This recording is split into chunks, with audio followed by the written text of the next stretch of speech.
Hello mga kabibig! Welcome back sa ating bagong YouTube channel. Ito ang pinakamaingay na YouTuber sa lahat ng YouTube. Ako si Kabibig.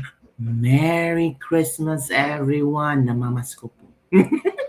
Lalo na sa ating mga OFW dyan, kumusta ang Pasko? Yung iba nalulungkot kasi hindi makauwi. Yung iba nalulungkot kasi tawag ng tawag sa mga kapamilya pero hindi sinasagot. Huwag kang mang-alala. Busy lang sila pero later tatawagan ka nila. Oo, ipaparamdam nila na mahal at sobrang miss na miss ka na nila. So huwag ka nang magtampo.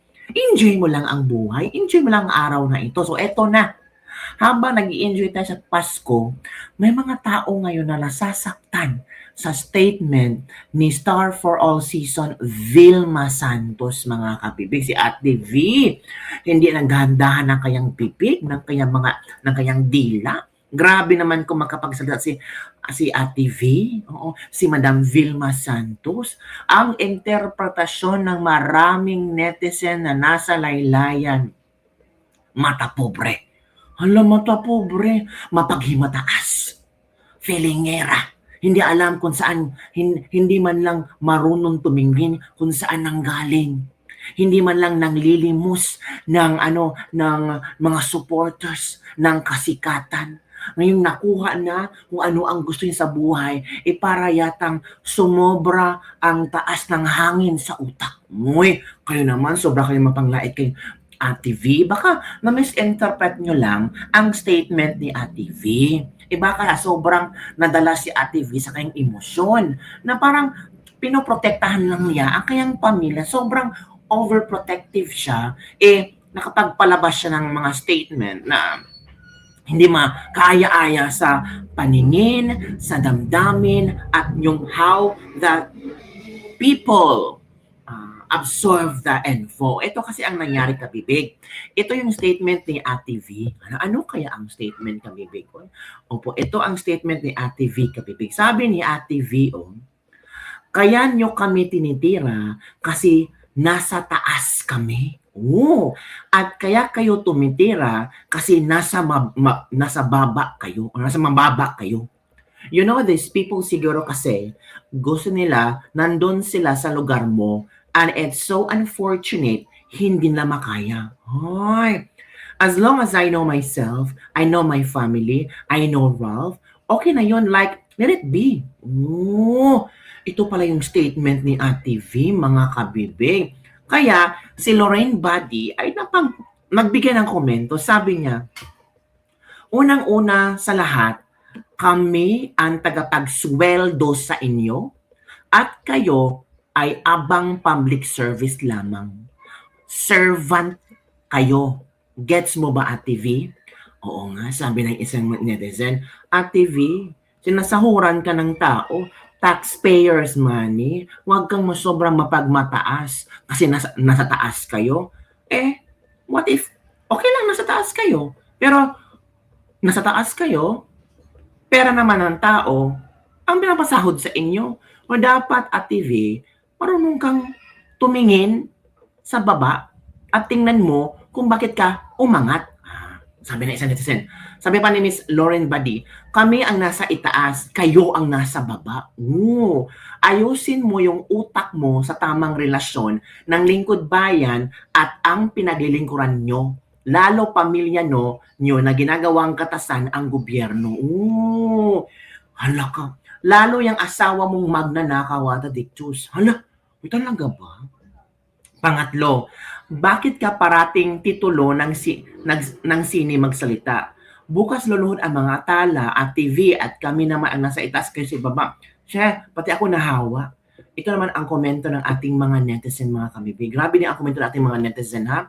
Mag-comment din sila. Ito ang komento ng ating mga netizen. Maginahinay ka sa mga pananalita mo kasi matanda ka na, mata pobre ka masyadong, pares lang kayo ng inyong asawa mo. Before anything else, mga kabibig, panoorin natin ang video. Ang sinasabi nilang pagmamataas ni Ate Vilma Santos. Ano kayong statement? Yung statement binasa ko, yun din ang kanyang statement kanina. Okay, hanapin natin ang video. Ito yung video. Manood tayo, kabibig, ha? Let's watch this video, mga kabibig. Okay? Wait for a while. Hanapin natin yan. Ito. na kaya nyo kami tinitira kasi nasa taas kami. At kaya kayo tumitira kasi nasa baba kami. Aside ko ang sarili ko na, these people siguro, that's why they're doing that. Kasi gusto nila, nandun sila sa lugar mo. And it's so unfortunate, hindi nila makaya. So, na kaya nyo kami tinitira. Wala, yun. Yun ang statement ni Ate B. Kaya nyo kami tinitira is, insecure kayo na nasa taas kami. Kayo ang nasa baba. So, tinitira nyo kami kasi gusto nyo nasa itaas kami. Kayo, ano ba? O, ito pa kabibigan. Pero alam mo, Ate V, nakuha mo yung rurok ng tagumpay kasi tinulungan ka ng tao. Sana matuto ka rin tingnan kung sino yung mga taong tumutulong sa'yo. Kasi parang ang mga bashers ang sinasabihan ni Ate V na nasa mataas kami, kayo nasa bababa ito. Sa totoo lang, magsisinungaling ako kung sasabihin ko kahit paano hindi ako naapektuhan. Naapektuhan din ako. Pero at the latter part, I know, mas alam ko sarili ko kasi. I mean, sa totoo lang, mas alam ko rin kung sino si Ralph. But you see, ito yung mga nagbabash, kung minsan, papabayaan mo na lang in a way. Nilalagay ko, sinasite ko lang ang sarili ko. Sinasite ko ang sarili ko na kaya nyo kami tinitira kasi nasa taas kami. At kaya kayo tumitira kasi nasa baba kayo. Hala? Kaya nyo kami tinitira kasi nasa taas kami. Kasi kayo nasa baba. Hala, ganun pala ang paningin ni Ate V sa atin mga netizen, yung mga bashers ni Ate V. Yun pala ang kanyang paningin. Nasa baba lang kayo, mga hampas lupa, mga ganun ba? Sabi ng isang netizen, nakakadiri yung kantirahin, corrupt ka masyado. Matanong ko lang, ano ba mga accomplishment ni Vilma?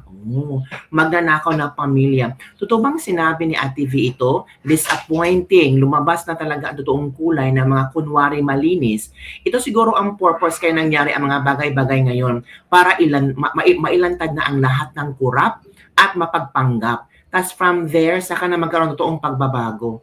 Ay, matapobre pala itong si Ate V. Sayan, icon na sana siya para sa mga Pinoy. Nawasak pa ang imahe. Hala ka. Yes, matapobre nga talaga. Lumabas ang totoong kulay mo from Victor Ang. Ito ba? Si Darna daw siya, Dok, kaya nasa taas siya. Pero ngayon, di na siya makalipad kasi yung bato ni Ding, yung asawa niya, lumunok. From Mel Mancera. From Munet Hernandez. Kaya nga walang alam anak mo, tumakbo pa rin sa Batangas, buti talo. As for your son with Ralph, I wonder magkanong insertion niya as a new congressman. Uy, may mga insertions pala na binulgar. Yung listahan ni Jose Cabral, pinost na ni Leandro Liveste. Ito pa mga kabibig. Pang-Teresera talaga tong pamilyang to, naging kontrabida sa totoong buhay nga lang sa Ate V. Just because you have money doesn't give you the right to say such things to people. It's very arrogant and snobbish to talk down to ordinary people. Do you think all the money you have makes you better than everyone else? We are all the same. Oh, binabayaran ka namin. Pera namin ang pinambabayad mo, pinasasahod mo. Nakakahiya. Kung hindi ka magpo-promote ng mga pelikula mo, wala ka talaga. Hala. Feeling naman ni Vilma. Diba? Nakakahiya. Tumingin ka sa kung saan ka nanggaling, Vilma. Pag walang script, bara-bara si Ate V. Medyo mahulos dilis ka sa mga deep na pronouncement mo. Let it be, magalit ang mga bito sa'yo. Yun kabibigha, yun ang komento ng ating mga nation. Parang hindi sila sang-ayon sa statement ni Ate V. Ikaw pa naman, sang-ayon ka ba sa sinasabi niya? Kasi tinitira nyo kami, binabash nyo kami, kasi kami ang nasa taas ngayon. Hala, grabe talaga sa Ate V mo. Yung iba, sinasabi nila, ano ka, pangalait na yan. Nakakahiya. Ang mentalidad kasi nitong mga politikong pulpo, kailangan luhuran sila, boss natin sila, makapangyarihan sila, kaya kailangan ganito ang mag-isip. Wala ka, bibig. So yun, parang biglang nagbago, biglang napangit ang imahe ni Vilma Santos. Biglang star for all season, star for all mata pobre. Hala ka mga kabibig. Mata pobre talaga ang sinasabi ng mga tao. Baka hindi nyo na nag-gets ang point ni Ate V. Baka ang gustong ipapoint ang Ate V niya, nasa mataas kami, kayo nasa mababa, kasi yun ang klaseng utak meron kayo.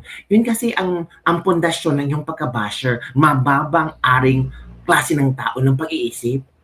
Ganun ba ka, baby? Pero ako hindi naman eh. Overprotective lang si Ate V.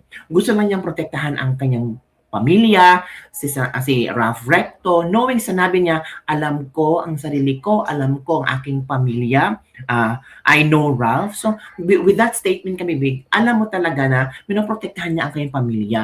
Baka nasabi lang niya ni Ate V dahil sa emotion, halong-halong emotion na hindi niya alam kung paano to defend her family. Lumabas na sa kanyang bibig. Pero sabi ng iba, kung ano daw lumabas sa bibig, yun ang laman ng puso at isipan. Kung mapagmataas kang magsalita, yun daw ang totoo mong kulay. Tinatago mo lang kasi public servant ka, kasi artista ka, pero behind the cameras and all this stuff, totoong lumabas ang totoo mong kulay na mata pobre. Naku, paano yan? Sirang-sira talaga ang imahe ni Ate V. Buti na lang wala siyang pelikula ngayon kasi kung meron pa siyang itong pelikula, nako, nasagasaan talaga. So, yun lang, kabibig, ang ating Ladies Libak-Libak for the day. Ano ang iyong reaction, mga kabibig, sa statement ni Vilma Santos na kung saan, sabi niya, anong sabi na TV? Kaya ninyo kami tinitira kasi nasa taas kami. At kaya kayo tumitira kasi nasa baba kayo. You know, these people siguro kasi gusto nila nandun sila sa lugar mo and it's so unfortunate, hindi nila kaya. Wow! Sabi mo lang at Ate V na kawawa ang mga taong ito kasi nangambisyon sila na marating nila kung ano ang narating ko. Pero hindi nila kaya. Alam mo na maliit talaga ang mga tao, mga kabibig. As long as I know myself, I know my family, I know Ralph, okay na yun. Like, let it be. Pero kung isipin mo ba, hindi masyadong maganda yung statement niya. Sana lang ba, hindi na siya nagbigay ng komento. Sinarili na lang niya, kasi alam naman niya kung kilala naman niya kasi Ralph, kilala naman niya kamang pamilya. So, alam niya na, ay, hindi ko nang patulan kasi hindi yan totoo. Diba? Pero pinatulan talaga ni Ate B ang mga bashers. Baka hindi niya makontrol. Pero knowing isa kang artista, sa dami-dami, sa dekada-dekada mo naging artista, alam mo na ang bashing, simula pa, newspaper, radio. Pero ngayon parang hindi na hindi na kayanin ni Ate V yung mga panglalait, pangbabash ng mga bashers nila. So yun, kabibig. So ano ang iyong reaction hinggil dito, mga bibig? Don't forget to like, subscribe, and share this video para sa mga latest trending news na ating pag-usap-usapan. Sana, no?